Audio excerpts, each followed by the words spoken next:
रावण से बदला क्यों लेना चाहती थी शूर्पणखा।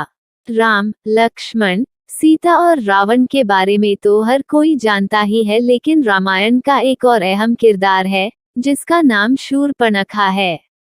कहा जाता है कि अगर शूर्पणखा ना होती तो रामायण भी नहीं होती, क्योंकि रामायण का पूरा युद्ध लक्ष्मण द्वारा शूर्पणखा की नाक काटने के बाद से ही शुरू हुआ था।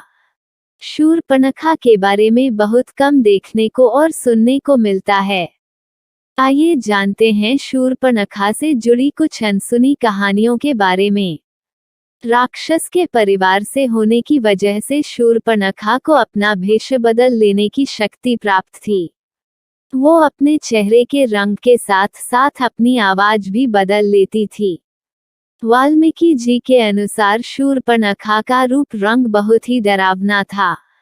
शूर्पणखा ने अपने पसंद के व्यक्ति से विवाह किया था। शूर्पणखा के पति का नाम विद्युत जिह्वा था और वो राजा कालकेय का सेनापति था। कालकेय के साथ हुए युद्ध में रावण ने विद्युत जिह्वा को मार डाला था। उसका भाई ही उसके दुर्भाग्य का कारण बन गया। पति की मौत के बाद शूर्पणखा ने अपनी पूरी जिंदगी लंका और दक्षिण भारत के जंगलों में बिताई। वो कुछ दिनों के लिए अपने भाइयों खर और दूषण के साथ भी रही। कहा जाता है कि शूर्पणखा राम के रूप पर मोहित हो गई थी, लेकिन एक पत्नी व्रता होने की वजह से राम ने उसे लक्ष्मण के पास भेज दिया। लक्ष्मण भी एक पत्नीव्रता महापुरुष थे, इसलिए उन्होंने भी शूर्पणखा को अपनाने से इनकार कर दिया। इस बात से गुस्से में आकर शूर्पणखा ने सीता पर हमला करने की कोशिश की, जिसके बाद लक्ष्मण ने उसके नाक और कान काट दिए।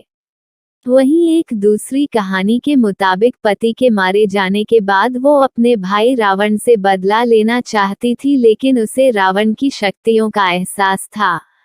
जब उसने राम के पराक्रम के बारे में सुना तो रावण से बदला लेने की इच्छा उसके मन में फिर से जाग उठी। इसलिए उसने राम और रावण के बीच दुश्मनी पैदा करने का काम किया, जिसकी वजह से रावण ने सीता का अपहरण किया और अंत में राम के हाथों उसकी मृत्यु हो गई।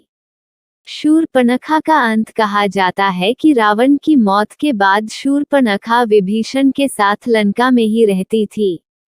कुछ सालों के बाद शूर्पणखा और उसकी सौतेली बहन कुंबिनी दोनों की समुद्र के किनारे मृत्यु हो गई थी।